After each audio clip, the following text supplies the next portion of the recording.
Hey guys, welcome back to my channel.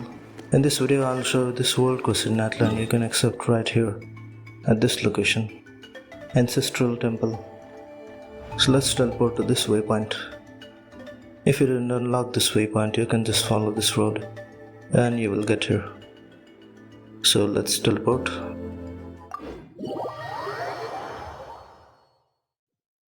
And in front of you you will see an entrance to something.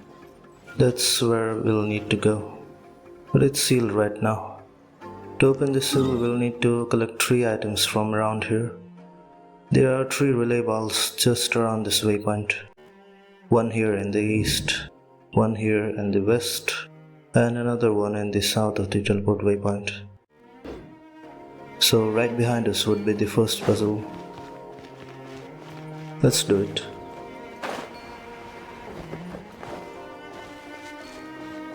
First of all, transform into Yumkasaurus using this. And use skill to grab this relay ball. And shoot it into this, which will spawn an exquisite chest. So let's claim it.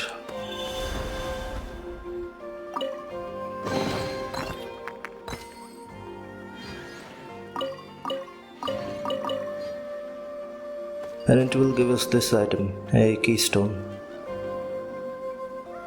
We can check it in our inventory. Courier's Trial Keystone. In the world of the Science of the Canopy, it's part of a time trial challenge. Only skilled couriers can grab all 3 keystones quickly. Also, the chests we collect in this video will not be counted in the chest in the video. So remember to tag along and claim all of them. Now let's go to the next puzzle. Just go inside here and to the left through this gap.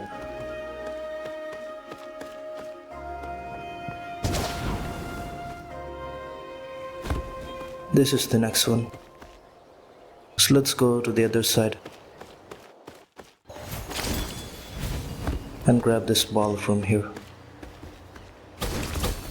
You just have to shoot it there and pull this one in time.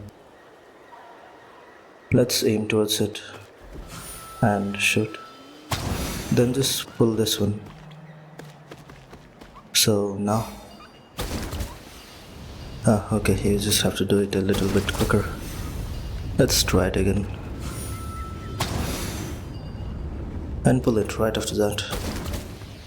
And it will hit that area this time, which will spawn an exquisite chest. Let's claim it.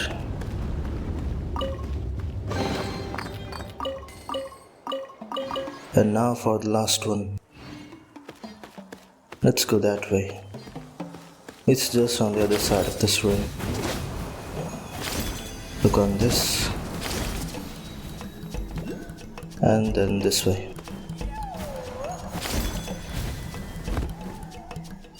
Oh, don't hook on this one. I did it by mistake. And okay, for this one again, grab this ball from here. And keep in mind, if you just shoot it directly this time, it will release the ball in that direction. So we will have to change the direction it is facing first. Just hit it once. And it will point the right way.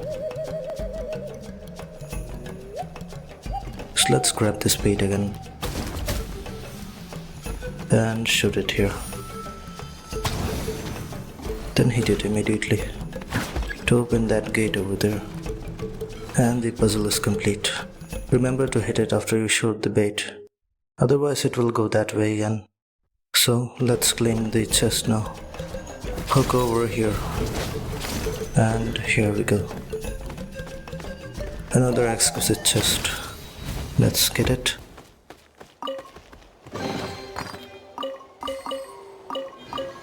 And after this, just go near the sealed entrance just over here.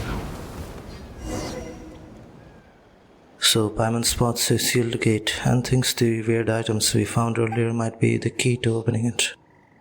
She's super hyped, guessing there might be treasure or even monsters lair behind it. Our little friend is more cautious though, warning us not to get too excited. Then suddenly a new character shows up and scolds us a bit, saying the gate seals off a forbidden and holy area. Only experienced couriers who pass the trials are allowed inside. But he's impressed we already have all the 3 keystones. He still doesn't let us in, but instead invites us to his nearby camp for some food and rest. Paimon, of course, is totally down for that, and even promises to keep watching while we nap, though we're not quite convinced she'll stay awake. So yeah, that's the vibe. Mysterious sealed door, a little lore taste, and now we're off for a cozy break with our new guide.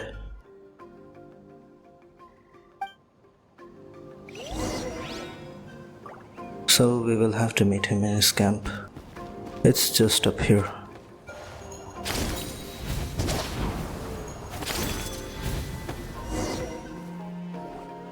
After we arrive at Legba's camp, he offers you some food and even mentions he has a recipe you can try out for yourself.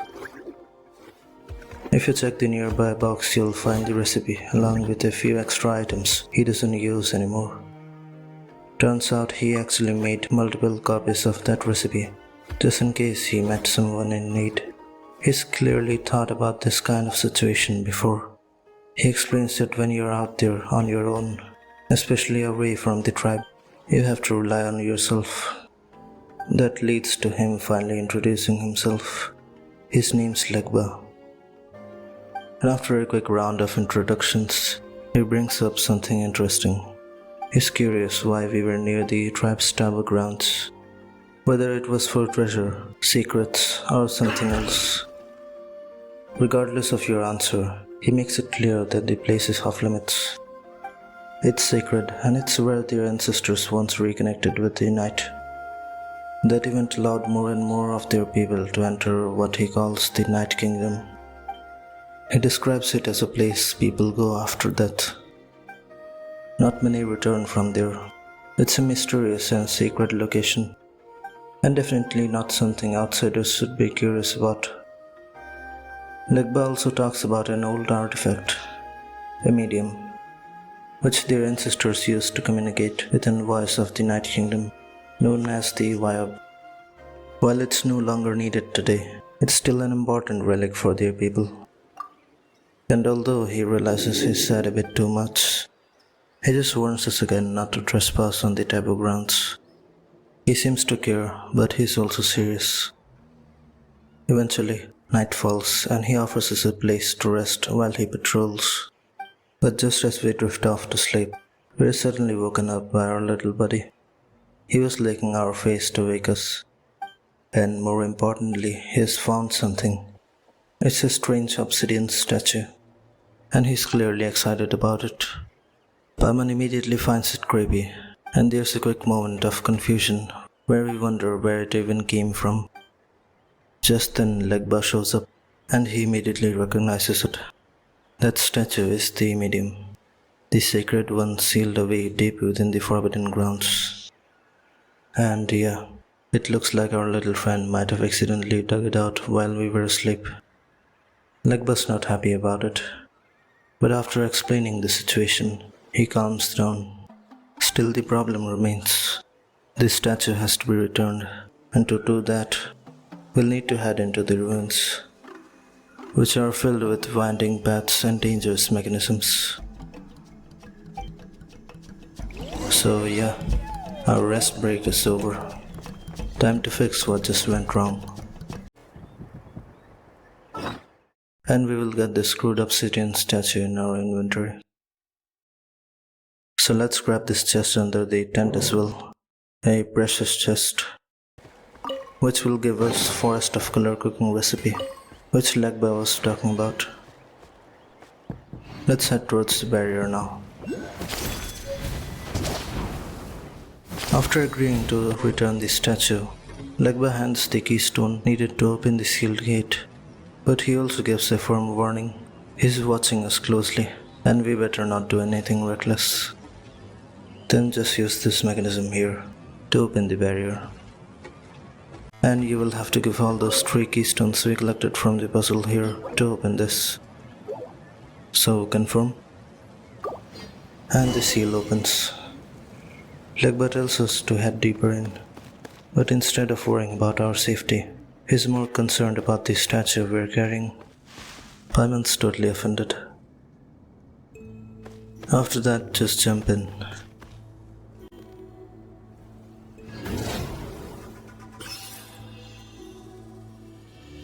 You can avoid that Pyroclus if you want, by the way, just by jumping in from a corner carefully. So, let's go.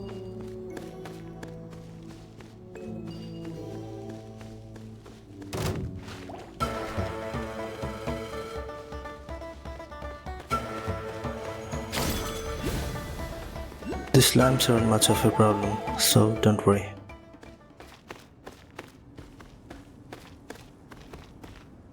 Legba spots a mechanism and says we're supposed to line up some lights, but he's not totally sure how it works. He suggests we try pulling a lever to see what happens. And then you can talk to him if you want. Legba explains that based on tribal knowledge, the way to enter the altar involves lining the lights. He thinks it might mean adjusting the heights of the lamp using nearby mechanisms, but he's not totally certain. Now let's go towards the center here.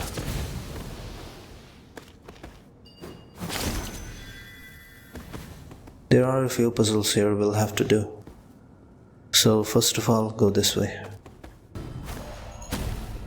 And grab one of these flame grants here. Then shoot just towards that wall, and it will break it. Just go over there now. Then use this lever, unlock mechanism, which will make these lamps move up and down. You just have to lock it again when both of them reach equal heights. They will just turn red when they are in that spot. Okay, the first one is done. Let's go over to the next one. It's right there, straight out of here. Once you reach this place, this gate will close, forcing us to use an alternate route. Let's go down here. And don't worry about the Yumkasaurus for now, just go this way. We can transform back into it using this one later. And let's go. Climb here. And we're inside the gate. Now to open this mechanism, we would have to open the door first. Use this mechanism for it. And we can unlock the mechanism now. So just when both of them turn red, lock the mechanism.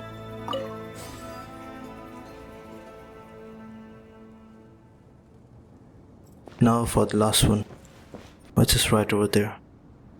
It's a little bit high. So let's climb this wall next to us first, so that we can get there safely.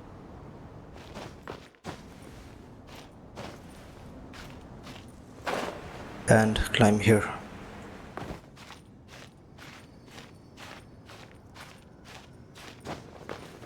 Then carefully go across this edge. And unlock mechanism here. Just at the right moment, lock mechanism.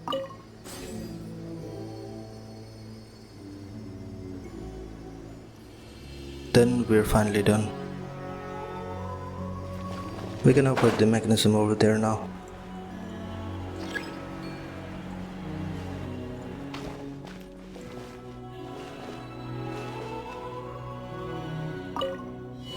Which will decrease the water level.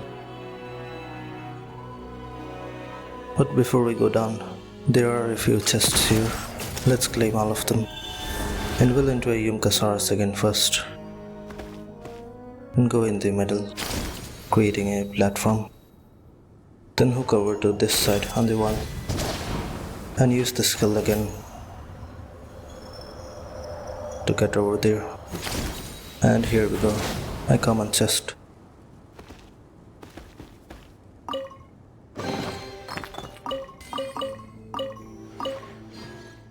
Then hook back to the middle, creating a platform again.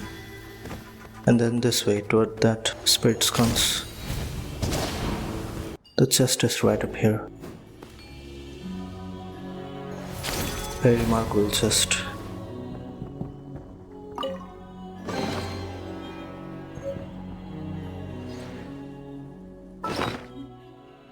Containing Tequemacan treasure's blueprint. Let's use it.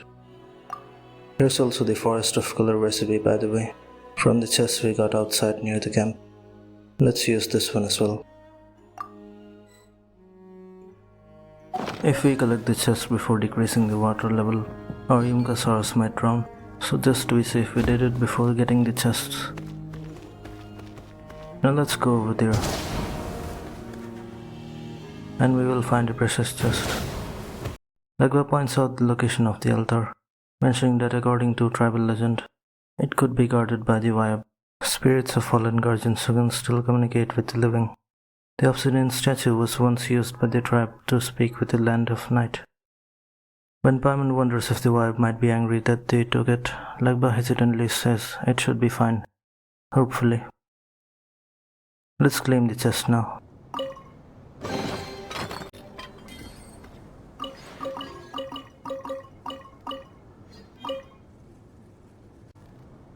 And go in here.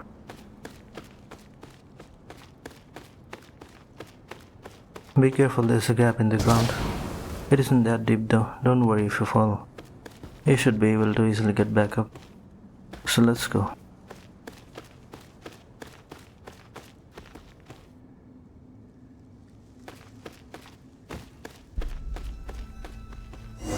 And here you will have to defeat this monster, Guardians of Ancient Elder.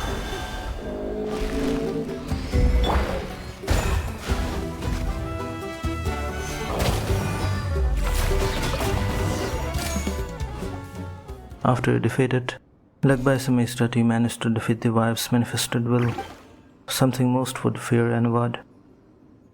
He admits that even he doesn't fully understand their intentions, since the Vibe are chaotic and shaped by the will of ancient guardians.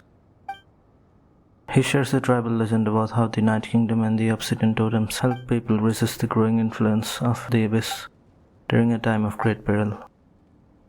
Over time, the Vibe formed from the united will of both the living and the dead.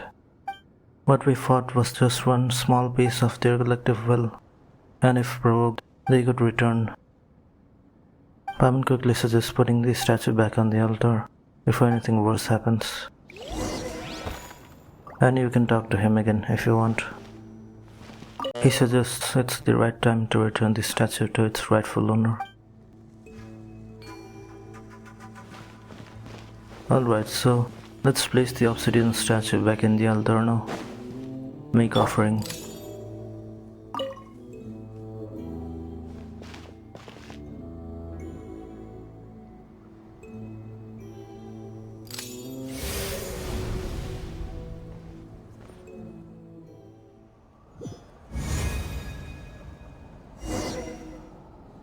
As the traveler places the obsidian statue back on the altar, they and Paimon are suddenly transported to the eerie Night Kingdom. An obsidian tablet's voice calls out, urging them to return the statue. The voice, distant like a whisper on the wind, repeats, "Return, return." The traveler follows the voice's guidance and places the statue on the projection next to the tablet. A voice speaks again, warning of a great darkness threatening everything. This place is too vast, too empty. The dark felt stains even the darkest dreams. It warns not to trust the sacred mountain and to reject any promises from it.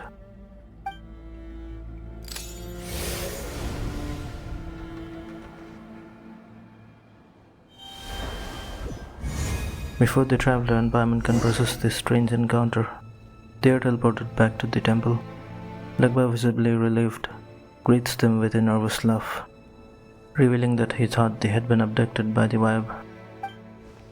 Paimon explains their frightening experience, mentioning the stone tablet that spoke to them. Legba is taken back but listens carefully as the traveler recounts the cryptic message from the Night Kingdom.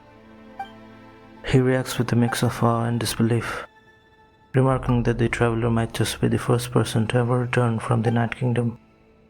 Legba then casually brushes aside their concerns, explaining that the vibe gathers energy from the ley lines over time, so there's no need to worry too much about their actions.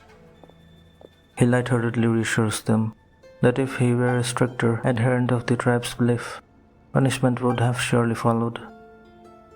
Pavan is a little unsettled by Legba's nonchalant attitude towards his tribe's sacred objects, but decides to let it go. Legba warns them to never dig anything up from around the temple again, before urging them to hurry back to continue their journey, lest any of their ancestors decide to protest their actions. And we're done. We got an achievement, and also the Nightshade, which you can check in your inventory. It's an important item for a future quest.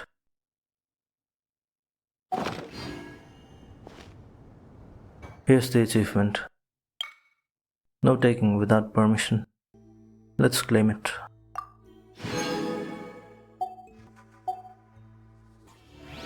And open this precious chest. If you're lucky, you can also get a green obsidian fragment from this chest.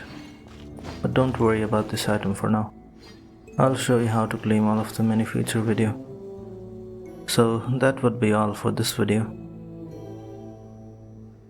I hope this video helped you complete this quest, while also learning the story behind it, and getting all the chests along the way. Thanks for watching, and I'll see you again in the next video. Take care.